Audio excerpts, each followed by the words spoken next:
Hello, my name is Billy Clark, and welcome to my YouTube channel.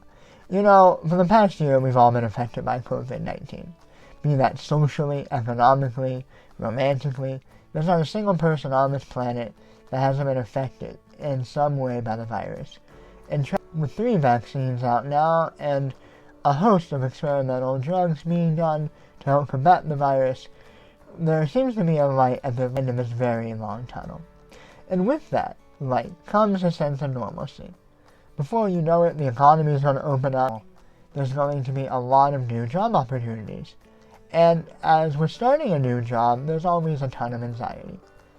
Be you disabled or not disabled.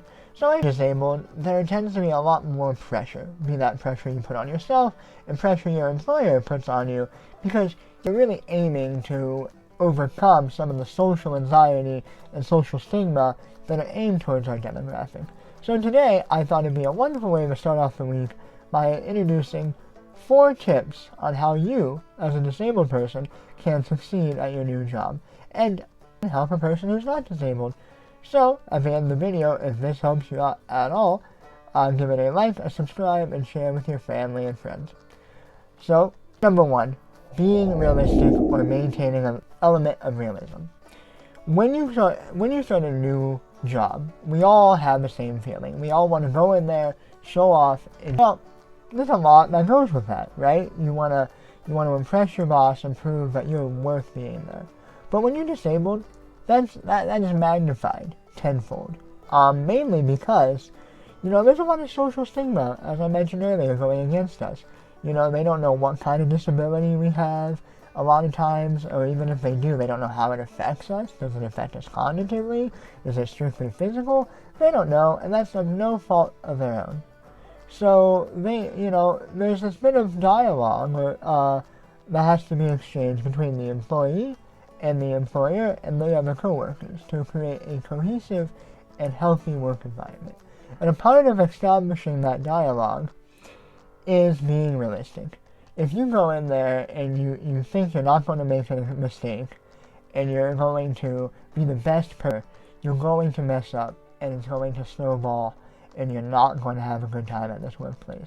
But if you take your time, you realize that there is going to be a learning curve and that you, as a disabled person, might struggle a little bit more in that learning curve because there's elements that you can't predict, and be realistic with yourself, pace yourself, and ask questions and engage in conversation with coworkers to better your performance, even asking for a occasional status update.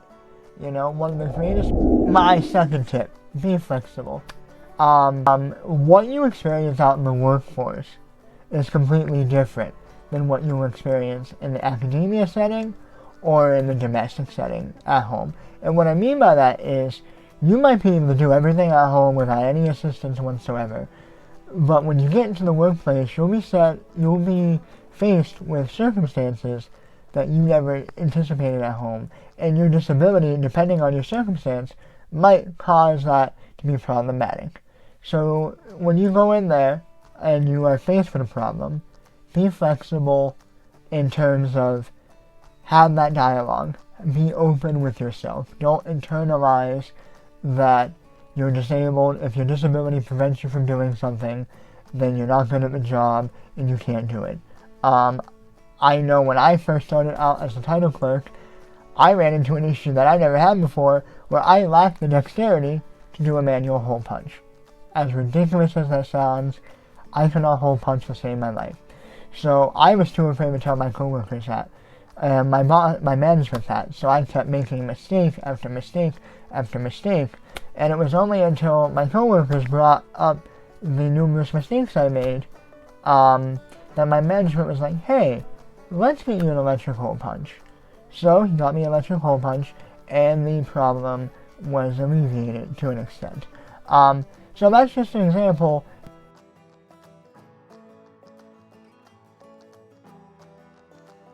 But when I was flexible with myself, and I was like, hey, what can we do to address this? We were able to find a way around that. And most of the time, most employers in the current social, political and social environment that we have will make those adaptations. And if they do not make those adaptations, there's plenty of resources out there where you can get the work equipment you need to be a flourishing member in the workplace. I mentioned several times in this video about dialogue with your management and your coworkers. But you cannot have that dialogue unless you're confident. If your disability, if you're the only disabled person in the workplace, your disability is going to be the elephant in the room. Like I said, there's a diverse catalog of disabilities, so they don't know who they're working with, they don't know how it affects you. So if you're confident and you address it and you have a dialogue about it, a natural dialogue, don't bring it up oddly or without anything, naturally bringing it up. If you have a natural dialogue and ask questions and you have a confident discussion with your management, then that will alleviate 90% of the anxiety that you face being a disabled individual. If you aren't confident and you kind of talk down to the ground or you don't address what you need done directly, not only does the management not know and your coworkers not know, that gives a sense of weakness, and that those stigmas that you're fighting against are true. So you don't want to give off that vibe. So be as confident as possible, be as realistic as possible, and you'll get along quite well. And along the notes of confidence is there's always going to be people out there that don't like what you're about. If you're different, there's always going to be opinions. There's nothing you can do to get around that. But if you are faced with antagonistic behavior, be that from management or from coworkers, stand your ground, be firm in your actions and say, I deserve to be here, I am a good worker, I pull my weight, I am open, I have discussions when I can't fulfill the task that is needed of me, and I find a way around it. I don't let my disability hold me back. I'm not going anywhere, so you can either ignore that I'm here and get over your attitude, or you can find a way to mediate that conflict, whatever it is. But in some circumstances, because people are rude, they're not going to have a reason for not liking you. They're just not going to like you because you're different. But more than often than not, that's not going to be the case. And you can develop healthy, happy relationships with your coworkers. And that leads to tip 4, my last tip. You're confident and you're open about yourself. You tell them about your day, about your disability when they ask. You tell them about your family. You develop interpersonal relationships. Then they'll notice that, hey, he's not any more different than me. They're more likely to help you. If they know who you are, they know about your family, they know what you're about, there's not that awkwardness of what do I say and how do I say it around them. You know what I mean? Because people tend to be a little awkward around people with disabilities because they don't know how to address it. So if you address the elephant, like I said in the previous tip where it's open, when you're open about it, then it will be less of a burden. And that also goes along with your personal life. If you show them that you have a life, you talk about your weekend, or you engage your coworker in interpersonal relationship discussions about their work life, their personal life, and you're just friendly, that'll just show them that, there's a person behind that disability, and that, if they know you, they're more likely to help you and to get along well with you and assist you if you do have trouble. So the key is to be open about yourself, but not overly so where it's uncomfortable.